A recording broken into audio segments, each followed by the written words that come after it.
Kelak di hari kiamat, setelah semua ahli surga sudah mendapatkan bagiannya masing-masing, ada seorang yang paling akhir Allah angkat dari neraka. Ia juga orang yang paling akhir memasuki surga. Kira-kira apa yang akan ia dapatkan dari sisa-sisa surga? Berikut penuturan lengkapnya dari Rasulullah. Dalam hadis sahih riwayat Imam Al-Bukhari dikisahkan bahwa orang-orang bertanya kepada Nabi Muhammad, "Wahai Rasulullah, apakah kita akan melihat Allah pada hari kiamat nanti?"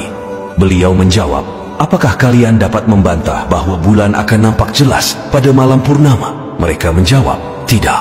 "Apakah kalian dapat membantah bahwa kalian dapat melihat matahari bila tidak ada awan yang menghalanginya?"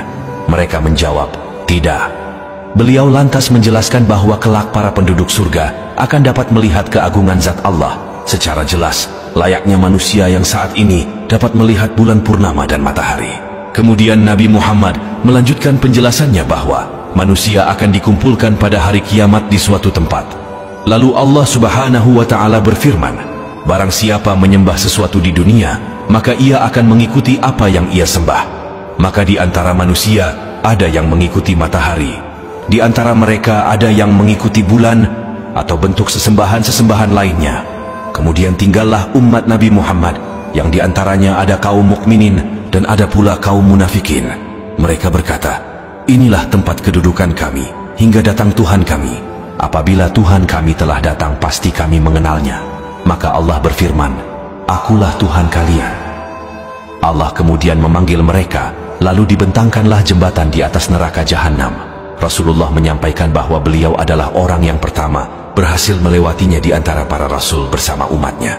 Pada hari itu, tidak ada seorang pun yang dapat berbicara kecuali para rasul, dan ucapan para rasul adalah, 'Ya Allah, selamatkanlah, ya Allah, selamatkanlah.' Sedangkan jembatan tersebut sangat mengerikan. Di dalam neraka Jahannam ada besi yang ujungnya bengkok seperti duri sardan. Sardan adalah tumbuhan yang berduri tajam. Hanya saja ukuran duri tersebut sangat-sangat besar. Tidak ada yang mengetahui ukuran besarnya duri tersebut kecuali Allah. Duri tersebut akan menusuk manusia ketika melewati jembatan yang membentang di atas Jahannam.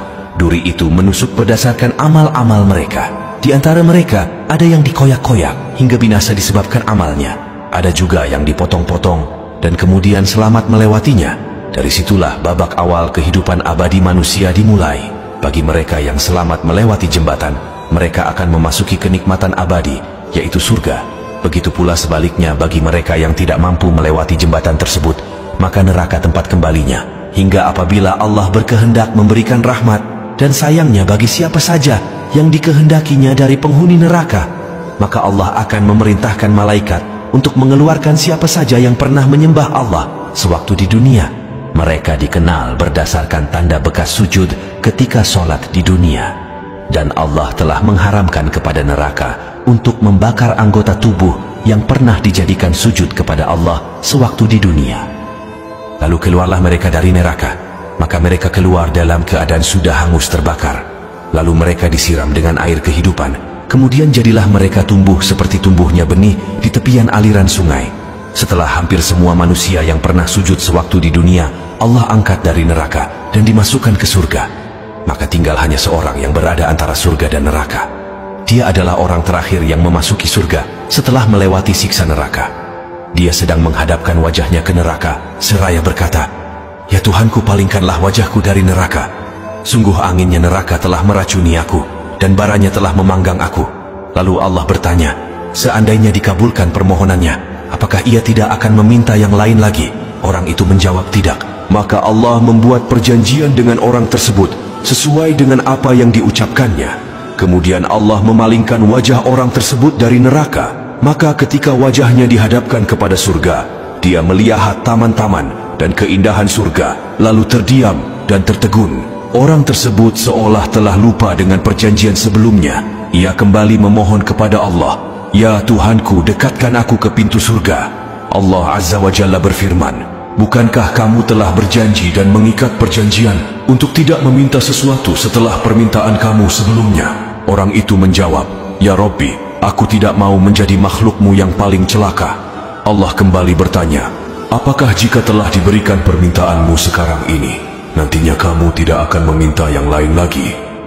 Orang itu menjawab, "Tidak, demi kemuliaan-Mu, aku tidak akan meminta yang lain setelah ini. Maka Allah kembali membuat perjanjian dengannya. Lalu orang tersebut didekatkan ke pintu surga. Maka manakala orang itu sudah sampai di pintu surga, dia melihat keindahan surga dan taman-taman yang hijau serta kegembiraan yang terdapat di dalamnya. Orang itu terdiam dan tertegun. Kemudian orang itu berkata, "Ya Allah, masukkanlah aku ke surga." Allah berfirman, "Celakalah kamu dari sikap kamu yang tidak menepati janji. Bukankah kamu telah berjanji dan mengikat perjanjian untuk tidak meminta sesuatu setelah kamu diberikan apa yang kamu pinta?" Orang itu berkata, "Ya Allah, janganlah Engkau menjadikan aku ciptaan-Mu yang paling celaka." Dalam kelanjutan hadis sahih tersebut, Nabi Muhammad menjelaskan bahwa Allah tertawa atas sikap orang itu. Sebagai catatan, kita hanya wajib mengimani kejadian tersebut tanpa diperbolehkan untuk menanyakan atau membayangkan bagaimana tertawanya Allah. Kemudian Allah mengizinkan orang itu memasuki surga. Setelah itu Allah berfirman, "Bayangkanlah."